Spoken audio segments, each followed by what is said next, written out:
Match found. It isn't immediately apparent that the animated series Over the Garden Wall contains... Please don't be bots again. Please don't be bots again. Please. No bots. Please. Oh, god damn it. God fucking damn it, dude.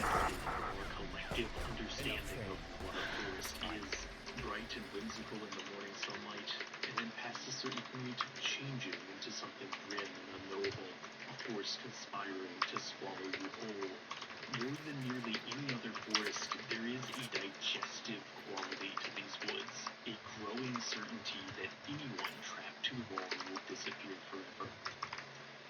What makes a forest feel corrosive?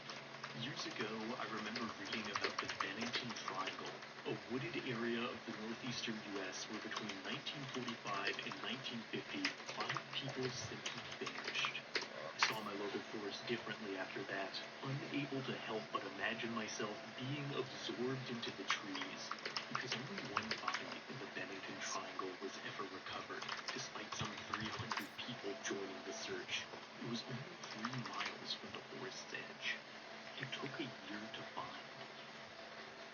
The thing about trees is God damn it, it's the bots again. not at the dramatic speeds of God fairy tales, fucking damn it, it's the bots again. time-lapse of root growth, and you'll see they are intimate in a very real sense. Tree networks also conspire, passing along information about Fuck. potential Spike rush. Hey Phoenix, if I die, if I can all the way. Certain revelations bring to mind somewhat pulpy images of carnivorous plants ready to chew with gnashing teeth. In reality, forests don't have teeth, but depending on temperature... Yeah, so Phoenix, Jett, and Brim are bots. You can see why so many legends portray trees as scraping, grasping things, waiting to consume those who do not tread carefully. You can see why, across folktales, only the foolish would make a forest angry. Trees are strong by lore. Spike planted. When writing Lord of the Rings, Tolkien did not imagine the forest gentle, breathtaking at times, Blocking filled with sight. ancient creatures at others. Healer down. Gentle, earth unmoored from the wild. The forests of Hayao Miyazaki's Princess Mononoke are much the same, untamed, unknowable, unwelcoming to those who wish them harm. Both become stories of violent clashes between nature and industry, of scars that fester into rage and resentment.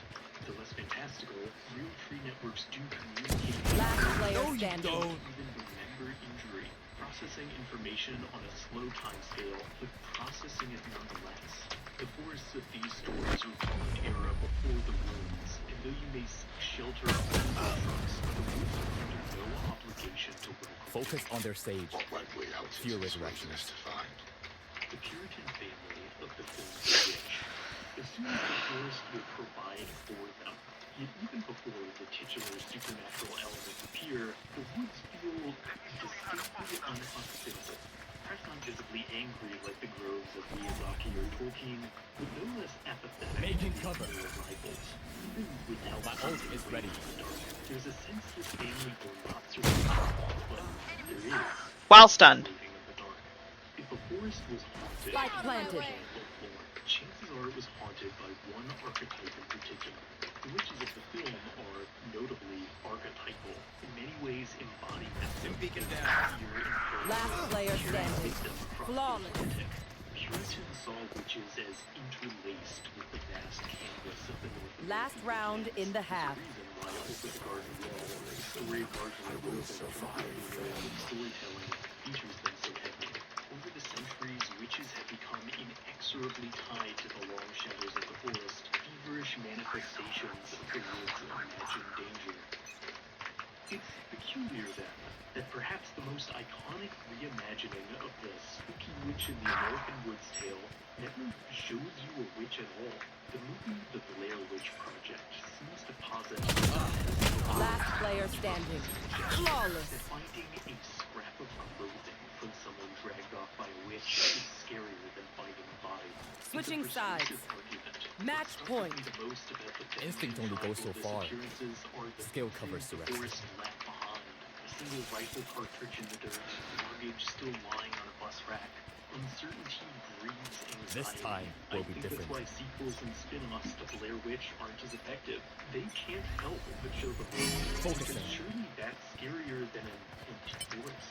In the same way, the family of the witch descends into paranoia from the fleeting sightings of the spirit. The illusion of Blair Witch works because it's a reminder that woods can Stand aside. terrify, regardless of how often you can actually glimpse something in the shadows.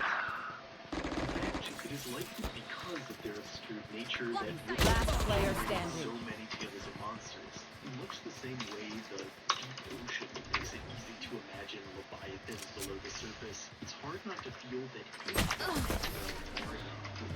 Defenders win. for all the terror they conjured, there's also something vital that abyssal forests offer the psyche.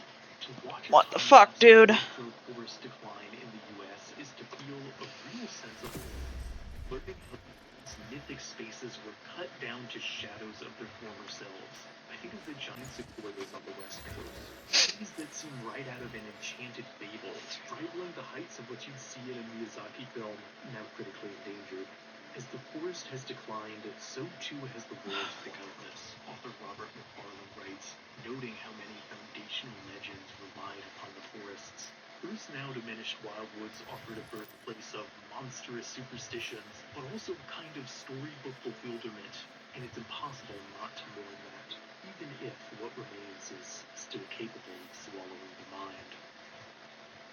There's hardly a lack of fairy tale forests across the Legend of Zelda series. Little sense that the enchanted groves have been drastically cut back, and yet there is one glade in particular that feels more ancient, more mystical, like a remnant of some unknowable age. The Lost Woods is an unmapped labyrinth of false paths and unnerving entities, whose mist-shrouded interior can both astonish and quickly devour you.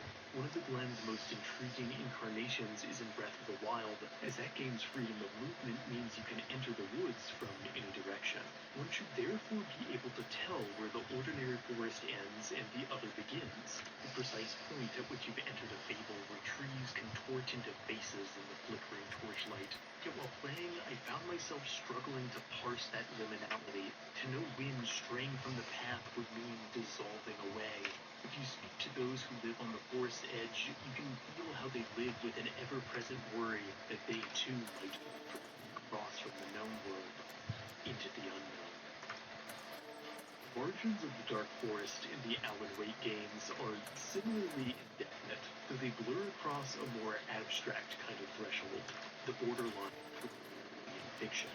In both games, Stephen King analoged Wake is a horror writer whose manuscripts inexplicably feed and shape the dark forests of Falls, Washington. These woods feel metafictional in more ways than one. The very space molded of familiar genre tropes. The abandoned shack, the cult in the dark, the killer in the deer mask. In the same manner as Over the Garden Wall, the environment is a modern idea of a forest, wearing its metafictional influences on its sleeve.